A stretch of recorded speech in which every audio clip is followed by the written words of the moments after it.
When I think about toxic stress, I first take a step back and I think about the stress response system. And so I think about an experience I had where I was jogging on a trail with a friend and I saw a snake in the middle of the road. My brain just shut off. I couldn't think clearly. I couldn't speak. My heart rate was elevated. But in all that, my hand reached out and stopped my friend from stepping on the snake. And it just, my innate adaptive stress response system did that. And just think how amazing and powerful that is for all of us to have that stress response system.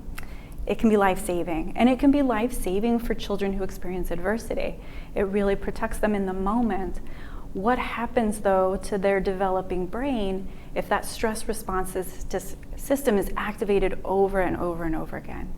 So if you're thinking about what is that stress response system, there's the fight and flight response that's usually started by adrenaline and then carried on by cortisol, and it's designed to do three things: get energy to my muscles and do it quickly. So to not be thinking or planning, but to really activate those lower brain features in the limbic system to just start this adrenaline response, and then to protect me, so to activate my immune system in case I get bit by that tiger, right? So that I have my immune system on guard.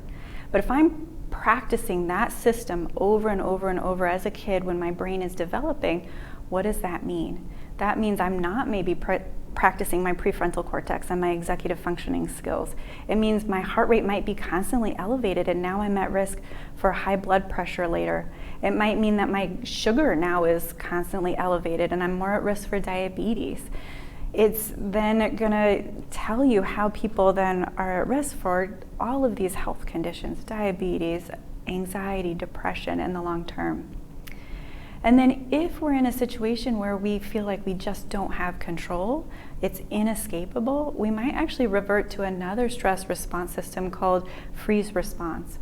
And in that system, our body actually conserves energy to its core and activates our opioid system so that we numb out, so that if we get bitten, right, we might not bleed out as fast and we will feel numb. And then we're just hoping, we're essentially playing dead, hoping that the threat will pass and that then we can get to safety after it's over. But again, what if that's being practiced by a kid with that developing mind over and over again?